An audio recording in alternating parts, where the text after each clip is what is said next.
शुक्रान अल्हम्दुलिल्लाह। दोस्तों, supreme court ने मोदी सरकार के वक्फ कानून को पूरी तरीके से पलट दिया है। कई धाराओं को सीधे सीधे रद्द कर दिया है और मोदी सरकार के इस कानून पर सुप्रीम कोर्ट ने तगड़ा हंटर चलाया है। तो क्या कुछ हुआ है सुप्रीम कोर्ट ने, सब कुछ समझेंगे। लेकिन सबसे पहले आपको बता दूं कि मुस्लिम पक्ष को इस फैसले के बाद बड़ी राहत मिली होगी। क्या कुछ हुआ है, हमारे साथ भरत जी हैं, उनसे बिल्कुल विस्तार से बात करेंगे कि कौन कौन सी धाराएं रद्द हुई और सुप्रीम कोर्ट ने क्या कुछ कहा है। इस फैसले के बाद मुस्लिम पक्ष को कितनी राहत मिलेगी, सब कुछ समझेंगे। भरत जी, हंटर चला दिया सुप्रीम कोर्ट ने, क्या कहेंगे? प्रज्ञा जी, जब से ये कानून संसद में लेकर आई थी भारतीय जनता पार्टी, जब ये बिल लेकर आई थी, जब जेपीसी में गया था ये कानून, उसके बाद इन लोगों ने इसको कानून बनाया। संसद में तो जैसे तैसे इन लोगों ने इसको पास करा लिया। संसद में ना नीतीश बोले ना नायडू बोले, सब ने घुटने टेक दिए, सब घुटनों पर आ गए और इस देश का मुसलमान ये खुली आंखों से देख रहा था। चंद्रबाबू नायडू, नीतीश कुमार, चिराग पासवान और जयंत चौधरी, याद रखो, हम कभी भी तुम्हारी इस चीज को माफ नहीं करेंगे। तुम हमारी शरीयत पर हमला जो करने की इजाजत बीजेपी को दे रहे हो, अगर ये चारों बोल दे कि बिल नहीं लाना चाहिए तो बिल नहीं आएगा, मगर तुम बीजेपी को इजाजत दे रहे हो हमारी मस्जिदों को, वक्फ को खत्म करने का।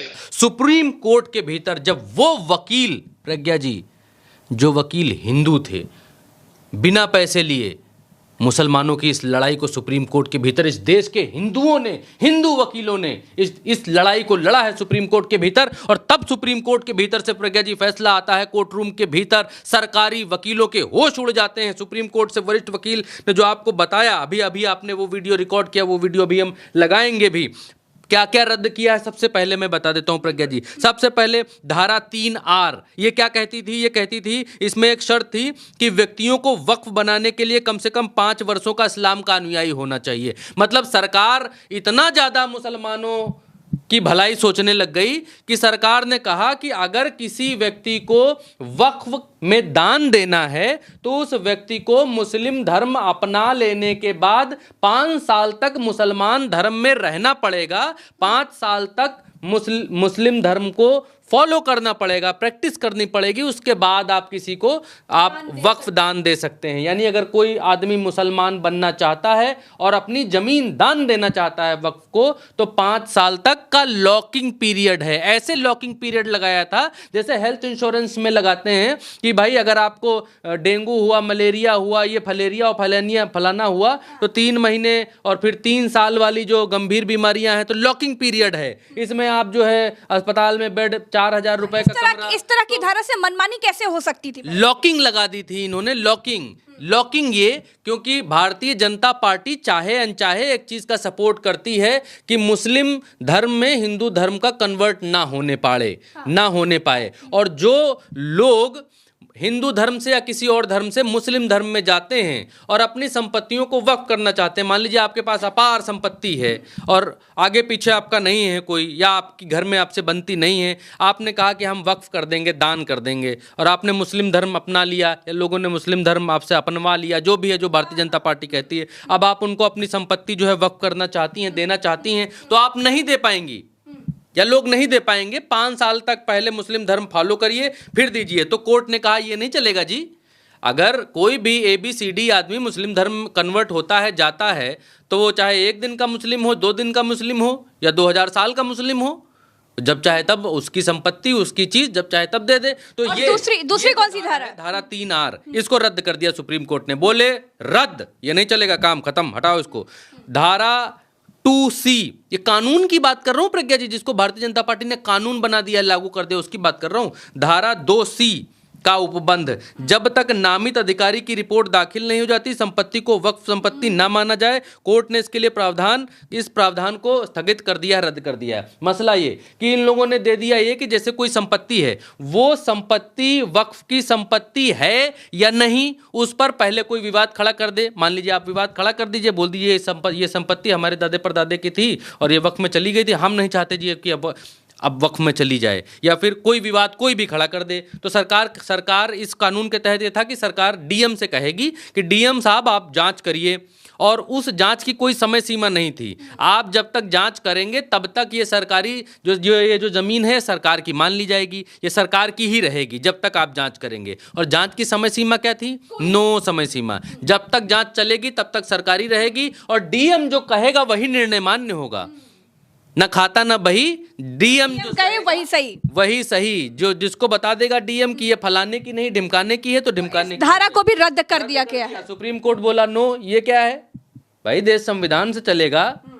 और डीएम किसके कहने पर चलते हैं? जिनकी सरकार होती है जिस राज्य में, जिस राज्य में जिसकी सरकार उसका डीएम, तो उसकी वक्फ की जमीन है। ये क्या है? ये नहीं चलेगा, रद्द। तो अब तक कितनी 2 धाराएं बताई मैंने, धारा 3R, धारा 2C, 2 रद्द हुई। धारा 3C ये, हाँ ये नहीं, तीसरी मैंने बताई धारा 3C कलेक्टर वाली। और चौथा ये कि गैर मुस्लिम सदस्यों की जो है वो सीमा, वक्फ बोर्ड में 3 से अधिक गैर मुस्लिम सदस्य नहीं होंगे।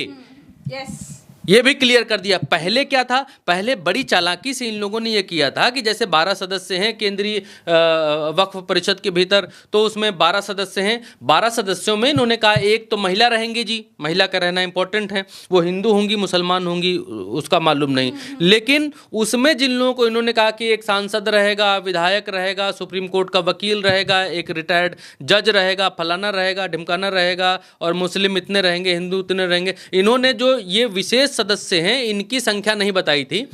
ये जो माफ करिएगा, जो विशेष सदस्य हैं इनका ये नहीं बताया था कि विशेष सदस्य किस धर्म से रहेंगे, हिंदू होंगे कि मुसलमान होंगे। इन्होंने ये बता दिया था कि भाई हिंदू लोग इतने रह सकते हैं, लेकिन जो विशेष सदस्य होंगे वो किस धर्म के होंगे?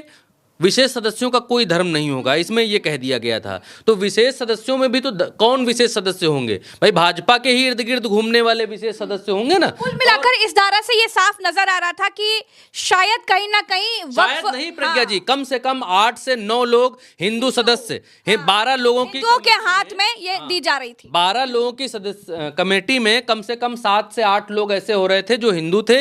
मतलब वक्फ कमेटी में मुसलमान ही अल्पसंख्यक हुए जा रहे थे अपनी कमेटी के भीतर। तो अब ये कहा गया है कि मुसलमान 4 से हिंदू गैर मुस्लिम जो हैं वो 4 से ज्यादा नहीं होंगे किसी भी सूरत में। और जो सीईओ होगा वो मुस्लिम ही हो, ये भी कहा है। मुस्लिम हो सदस्य जो है, जो मेन सदस्य है। तो इन्होंने पहले अभी तक तो बनाया था जो अल्पसंख्यक मंत्री है, जैसे किरण रिजिजू हैं अभी अल्पसंख्यक मंत्री, तो क्या वो मुसलमान हैं?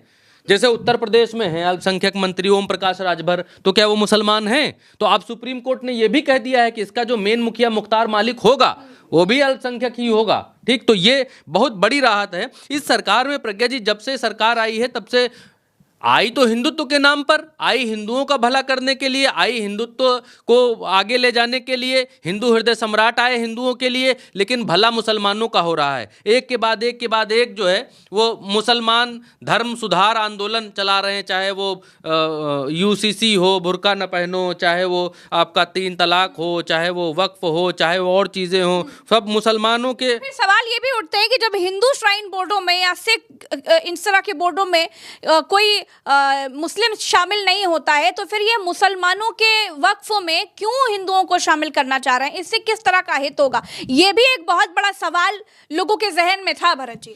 देखिए प्रज्ञा जी, मसला ये है कि भारतीय जनता पार्टी की सरकार जब से आई है, भारतीय जनता पार्टी की सरकार ने पहले कंपनियों को प्राइवेट किया। आपको मालूम ही है उस पर क्या जाना। एयर इंडिया को टाटा के हाथ बेच दिया, रेलवे में प्राइवेटाइजेशन आ गया, जितनी हमारी बड़ी कंपनियां थी उन कंपनियों में जो है प्राइवेटाइजेशन घुसेड़ दिया। ठीक है, अडानी अंबानी ठेका लेने लगे, एयरपोर्ट का ठेका लेने लगा, अडानी पर चला गया। उस कहानी में जाएंगे, लंबा चलेगा, लंबा जाएगा। अभी पिछले 2 साल से इस सरकार ने क्या किया है, बहुत कम लोगों को ये जानकारी होगी, बहुत कम लोगों को, मीडिया में भी नहीं आया होगा, गारंटी करता हूं मैं। जो लोग रिसर्च कर रहे हैं, जान रहे हैं, पढ़ रहे हैं, उन्हीं को ये बात मालूम है।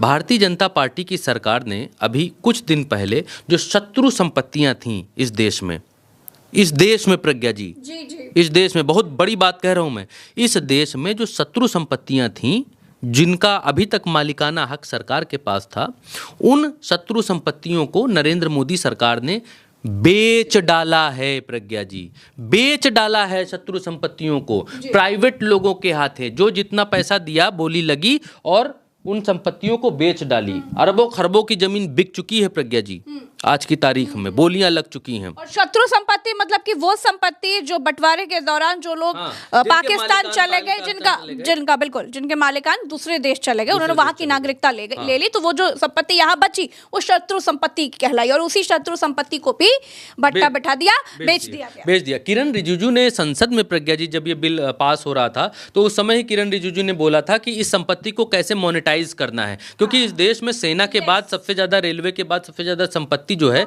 वो वक्फ के पास है। और किरण रिजिजू ने ये बात बिल्कुल क्लियर कट कही थी कि इस संपत्ति से कैसे पैसा बनाना है, कैसे मोनेटाइज करना है। उसके सुझाव भी हमारे पास कई हैं और इसको हम देखेंगे। तो एक तरीके से ये इस सरकार की, भारतीय जनता पार्टी की सरकार की नजर मुसलमानों की वक्फ की गई संपत्तियों के ऊपर थी। ये इन संपत्तियों से पैसा बनाना चाहते थे, जिसको अंग्रेजी में मोनेटाइज करना ये कहते हैं, ये करना चाहते थे। लेकिन सुप्रीम कोर्ट ने राह में रोड़ा अटका दिया है, टांग अड़ा दी है। इस देश में जिस देश में प्रज्ञा जी नीतीश कुमार के भरोसे मुसलमान थे, नायडू के भरोसे कितने मुसलमान थे, इन लोगों ने सरकार बनाई इन दोनों की, लेकिन ये दिखला दिया, ये बतला दिया कि नीतीश और नायडू मुसलमानों के बिल्कुल भी सगे नहीं हैं। वक्फ के मामले पर इनके मुंह से बक्कुर तक नहीं फूटा दोनों के। बाकियों की तो बात क्या करें, बाकी तो एनडीए के उसी राजनीति का हिस्सा हैं। लेकिन अब सुप्रीम कोर्ट ने यह दिखा दिया है कि अगर नहीं है आपका कोई, नहीं सुन रहा है आपका कोई, तो हम सुनेंगे। इस देश के चीफ जस्टिस ऑफ इंडिया ने यह दिखा दिया है कि हम ये बिल तो नहीं रद्द कर, पूरा कानून तो नहीं रद्द कर रहे, लेकिन जिन कानूनों, जिन धाराओं में मनमानी थी, जिन धाराओं से ये मनमानी करना चाहते थे, उन धाराओं को हम रद्द कर रहे हैं, हटा रहे हैं, क्रैश कर रहे हैं, डस्टबिन में डाल रहे हैं उन धाराओं को। उन धाराओं का कोई इस्तेमाल अब नहीं होगा। पूरा लिखा जाएगा जो भी आदेश है सुप्रीम कोर्ट का, और उसके बाद जी क्या ये कहा जा सकता है कि एक तरह से मुस्लिम पक्ष को बड़ी राहत मिली है, बड़ी जीत मिली है, क्योंकि 50% तो अब जीत हाथ में आ गई है, वो भी तब जब इस तरह की मनमानी वाली धाराओं को रद्द कर दिया गया तब। जी प्रज्ञा जी, बिल्कुल आप कह सकती हैं कि 40 से 50% मुसलमान समाज को इस देश के राहत मिली है। जहां कोई सुनने वाला नहीं था, वहां सुप्रीम कोर्ट ने सुना है। और अब बेसिक जो मैं बताऊं आपको, बेसिक ये हुआ है कि वक्फ कमेटियों में अब मुसलमान लोगों का जो संख्या है वो ज़्यादा रहेगी, यानी मुसलमानों की बहुमत ज़्यादा रहेगा।